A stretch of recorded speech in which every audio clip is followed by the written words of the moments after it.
Hello, this is Michael Gatorno with SIMA, the Senior Insurance Marketing Association, and today we'll be looking at when to call and how many times to call your internet leads. And we're going to use study data by InsideSales.com. Now the first question we're going to tackle here is how many times should I call my leads?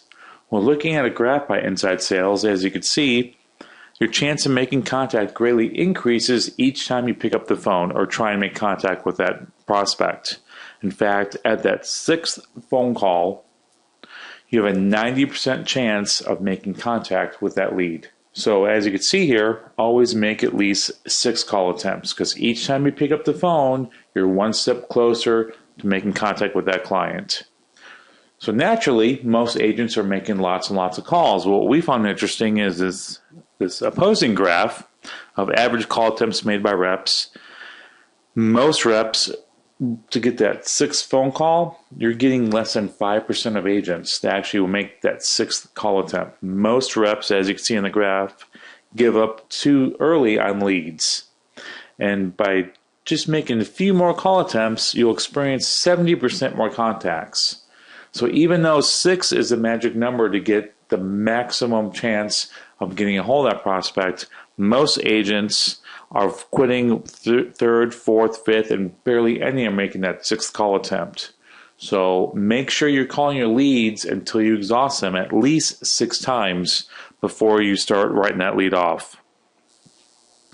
Now, if you're having trouble contacting someone, another common question is, when should you call your leads? Well, you should really call them right away. That's when the idea of buying insurance is fresh in their mind. They're thinking about the subject, they've inquired about it, and you want to catch them when that need for insurance is important in their mind. And as you can see from InsideSales.com, a study done, they looked at thousands upon thousands of leads. Calls made within the first hour, you had over 12,700 that became qualified.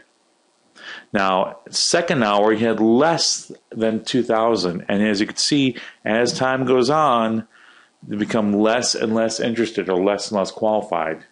Even though it may be important to them, that first hour is when it's fresh in their mind and you want to call them right away. So let's say you can't call them right away. Maybe you're in an appointment, maybe you're on the road, maybe you're out of town, whatnot.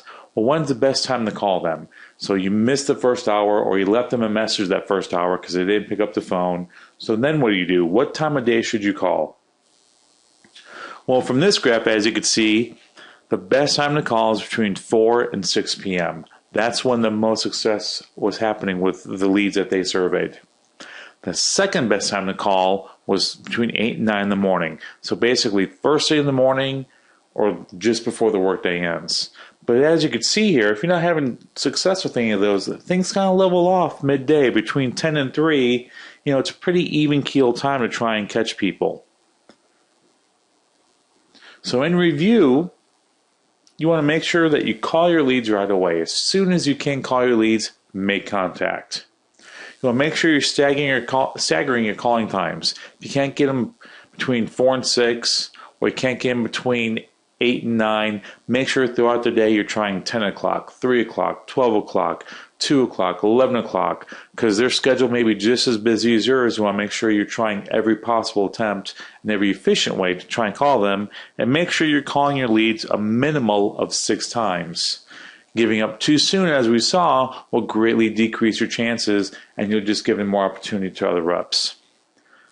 So for more information about leads and other senior information, please visit us at SIMA. Our website's www.sima-net.com. Thank you.